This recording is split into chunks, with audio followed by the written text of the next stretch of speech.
Well, it's getting better. Better.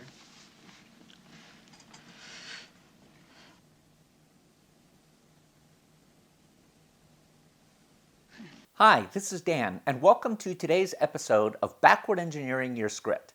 Today we're going to talk about criticism and how you should hear criticism that's levied toward anything that you write. Now, I know that we're taught in school that we should take criticism for what it was meant to be, that it's meant to be helpful, that it's meant to come from somebody who's trying to help us write better than what we've written before. And for many of us, we might even delude ourselves into thinking that criticism of our work doesn't hurt. Let's get that out of the way. Anytime someone talks about your work, it's got to hurt if they're bringing up things that they feel they don't like. Because after all, when you write something, it's coming from your innermost self. It's coming from that deepest part of where your creativity comes from, which is usually an area of extreme sensitivity. So of course it's going to hurt. Now, does that mean that you become all defensive and you become really, really angry and you blow up, or you try to rationalize and you try to justify what you've written? Absolutely not. No.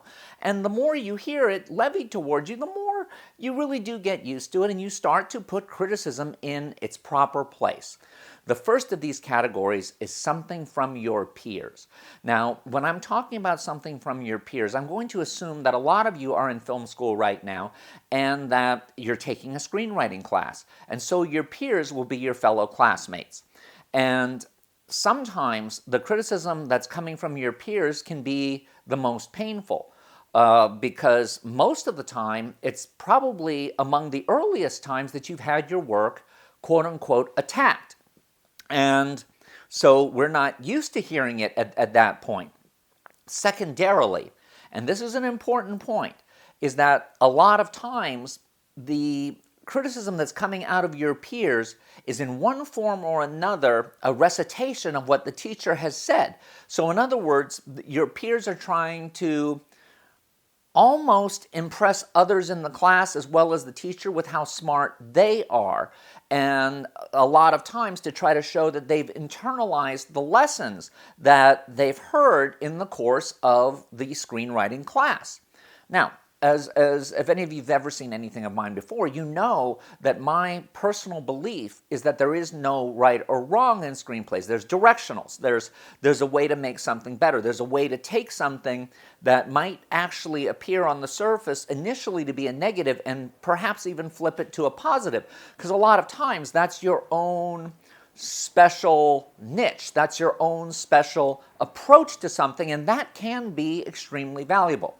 So let me tell you that most of the time, the criticism that's coming from your peers should be viewed directionally. And what do I mean by directionally? I mean that they're kind of telling you something that should not be taken individually as being all that relevant.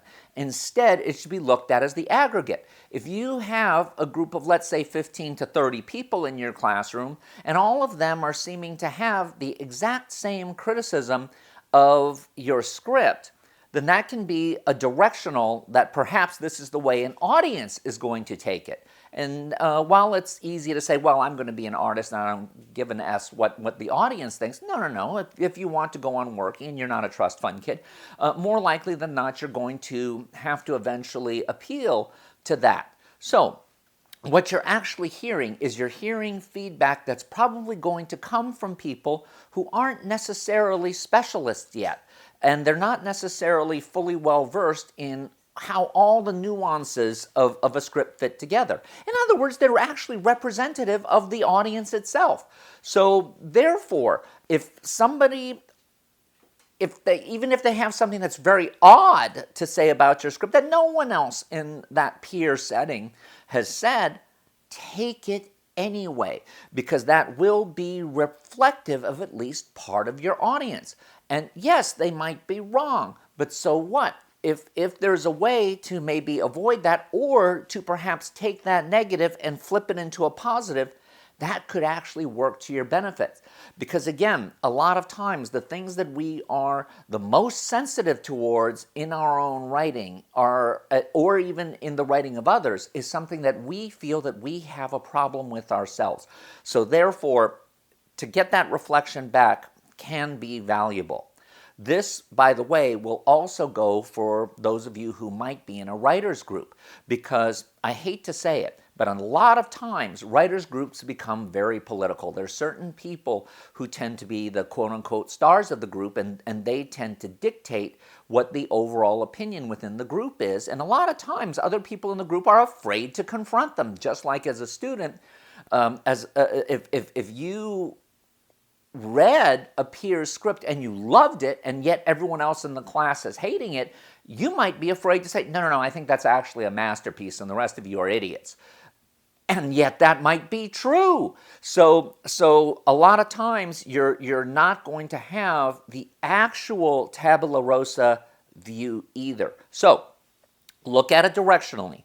Do not take it necessarily 100% seriously. Look at it as a way to kind of point you in a direction if it works for you. If it doesn't work for you, leave it on the table and call it a day. Keep writing the way you want. But just be aware that there might be something that could cause you a challenge down the road. So it's something to think about, or at least have an answer for when you're talking about your story next. The next category are the people who are in a position to be a judge toward you. And these are people who tend to be your instructors. A lot of times when you have an instructor tell you that they don't like something about your script, as much as you don't want to take that criticism, please do. Please write what the person is saying, even if it's totally wrong for you. Why? Because they have the power to give you a grade. And far be it from me to have somebody block you as you're moving forward simply because they didn't like your style or you didn't happen to do something the way they wanted. You can always unwrite it later, and you can always put it back the way you want it. But sometimes that instructor might be able to help you out. They might be able to help you see something you didn't know. Now, this doesn't mean there aren't instructors there who are absolutely terrible. And I had an instructor who once said to me, Dan, you have to admit you don't have the talent or the temperament to be in show business, and you should really think about another career. He had the misfortune of getting to pitch to me when I was in a position to be, first of all, a development consultant at a company where I'd started as a word processor, and they happened to think I was insane, and they loved me. So therefore, I was all of a sudden in creative meetings. So he made that mistake, because then he comes in and he sees me sitting there less than 6 months after he said that to me. That was not a wise move on his part, and he seemed to have thought that it was somehow toughening me up or making me really decide if I wanted to be in the business. Well, guess what? I got to see him 3 more times. Each time I was higher up in the hierarchy of a company. And I know that we never addressed the fact that he said something to me that was, quite frankly, and I'm going to use a bad word here, shitty. But it didn't matter, because I was able to sit there with my little Buddha fat smile and kind of enjoy it, even though I know that that's karmically not a good thing to do. I still enjoyed it anyway. The third group of people that will give you criticism are your colleagues. And these are the people who you're working with.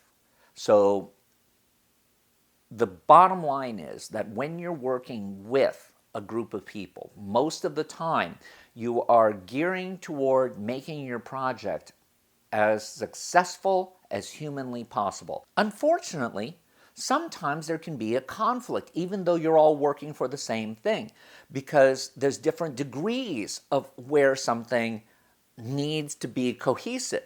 Now, sometimes you might be wanting to write something that's really artistic, but the company that you're working for has to do something that's more commercial.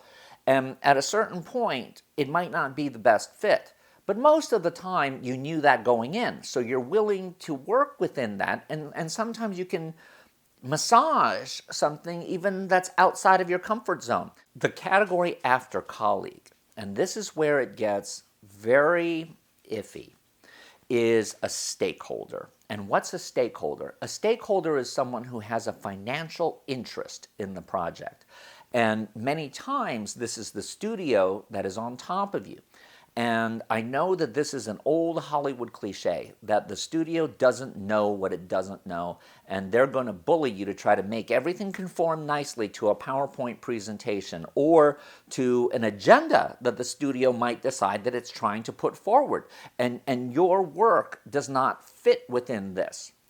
This is perhaps the most challenging type, because the only time you're going to be dealing with a stakeholder who's giving you creative notes that are in any way negative toward you is when they are playing butch boss with you. They are saying, I'm paying your salary, you better do this or we're just going to replace you.